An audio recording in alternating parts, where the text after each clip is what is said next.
নমস্কার বন্ধুরা, welcome to my channel SB explorer. তো বন্ধুরা, সকলকে জানাই শুভ সকাল।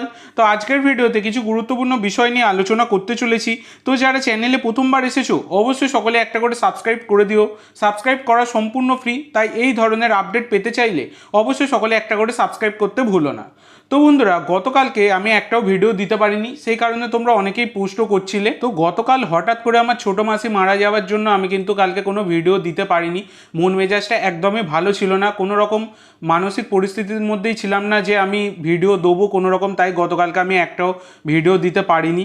তো চেষ্টা করব আজ থেকে মোটামুটি একটু ভিডিও দেবার। মনটা একদমই ভালো নেই, তবুও চেষ্টা করব। তো যেটা হচ্ছে ফার্স্ট আপডেট যেটা দেবো সেটা হচ্ছে তিরিকে নিয়ে। তো তিরিকে নিয়ে তোমরা অনেকেই পোস্টও করছিলে যে দাদা তিনি কি বেঙ্গালুরু এফসিতে যাচ্ছেন নাকি মুম্বাই সিটিতে থাকছেন। তো দেখো বন্ধুরা, মুম্বাই সিটি থেকে তার কিন্তু বেঙ্গালুরু এফসিতে যাওয়ার একটা সম্ভাবনা প্রবল ছিল এবং এখনও কিন্তু দাঁড়িয়ে খুবই প্রবল। তো এখনও অবধি কিন্তু তিনি বেঙ্গালুরু চুক্তিপত্রে সাইন করেননি, তবে মুম্বাইও চাইছে তিরির সাথে চুক্তি বাড়িয়ে নিতে।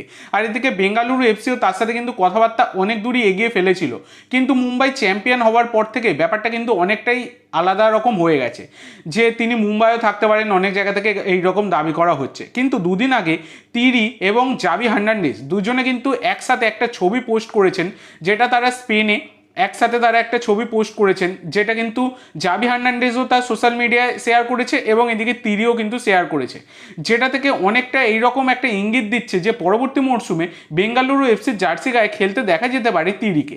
কারণ যেহেতু জাভি হার্নান্ডেজ বর্তমানে বেঙ্গালুরুর সাথে যুক্ত এবং তিরিরও বেঙ্গালুরু এফসিতে যাওয়ার একটা খবর কিন্তু বেরিয়ে এসেছিল। তো দেখা যাক পরবর্তীকালে কিন্তু কয়েকদিনের মধ্যে ব্যাপারটা খুবই ক্লিয়ার হয়ে যাবে যে তিনি মুম্বাই থাকছেন নাকি বেঙ্গালুরুতে যাচ্ছেন। এরপরে তোমাদের যে আপডেটটা দেবো সেটা হচ্ছে 23 বছর বয়সী ভারতীয় সেন্টার মিডফিল্ডের প্লেয়ার আপুইয়াকে নিয়ে। তো 2.6 কোটি টাকা মার্কেট ভ্যালুর এই মিডিও, তার উপর মোহনবাগানের ইন্টারেস্ট রয়েছে, তোমাদেরকে আগেই জানিয়েছি। শুধু মোহনবাগান নয়, কলকাতা থেকে কিন্তু ইস্ট বেঙ্গলেরও নজর রয়েছে। তো 2026 সাল অবধি তার কিন্তু মুম্বাই সিটি এফসির সাথে চুক্তি রয়েছে। এবার তাকে নিতে হলে একটা মোটা অঙ্কের কিন্তু ট্রান্সফার ফি দিয়ে দলে নিতে হবে।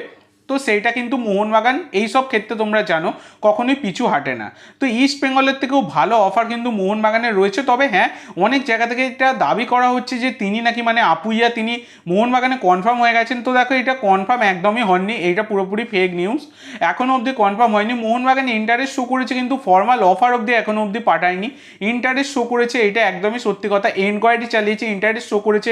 ইস্ট বেঙ্গল মোহনবাগান দুজনই কিন্তু এনকোয়ারি চালিয়েছে, কিন্তু অফার এখনও অবধি ফর্মাল অফার তার কাছে পৌঁছায়নি। তো আপুইয়াকে নিয়ে বেশ লম্বা লড়াই কিন্তু একটা হতে চলেছে মোহনবাগান, ইস্টবেঙ্গল এবং এদিকে মুম্বাই সিটির মধ্যে। তবে হ্যাঁ, মোহনবাগান টাকা পয়সার বিষয়ে সব দিকে কিন্তু এগিয়ে থাকে বিশেষ করে। তো মোহনবাগানের কিন্তু একটা চান্স থাকছে এবং শোনা যাচ্ছে মোহনবাগানের ইন্টারেস্টটাই সব থেকে বেশি এখন ইস্ট বেঙ্গলের থেকেও।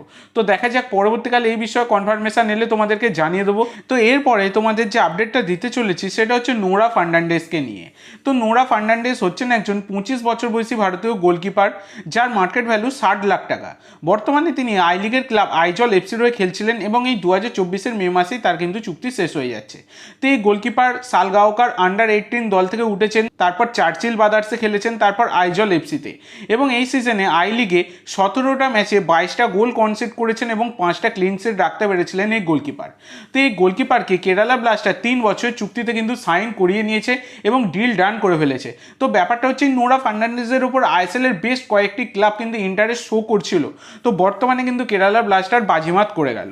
এরপরে আরেকটা আপডেট দিয়ে দেবো কেরালা ব্লাস্টার সম্পর্কে, যেটা হচ্ছে 24 বছর বয়সী ভারতীয় লেফট ব্যাকের প্লেয়ার নাওচা সিংকে নিয়ে। তো 1.8 কোটি টাকা মার্কেট ভ্যালুর এই লেফট ব্যাক তিনি কেরালা ব্লাস্টারের সাথে যুক্ত ছিলেন, তোমরা সকলেই জানো। এবং কেরালাতে তিনি এসেছিলেন লোন ডিলের মাধ্যমে, মুম্বাই থেকে লোন ডিলের মাধ্যমে কেরালা ব্লাস্টারে যুক্ত হয়েছিলেন। তবে এই মে মাসের 31 তারিখে তো লোন ডিল শেষ হয়ে যাচ্ছে।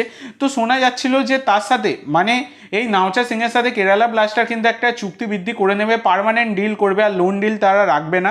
তো সেই রকমই 2025 সাল অবধি চুক্তিপত্রে কিন্তু সাইন করিয়ে নিয়েছে নাওচা সিংকে কেরালা ব্লাস্টার। তো কন্ট্রাক্ট এক্সটেনশন কিন্তু করে ফেলেছে নাওচা সিংয়ের সাথে কেরালা ব্লাস্টার। তো আজকের জন্য এইটুকু বন্ধুরা।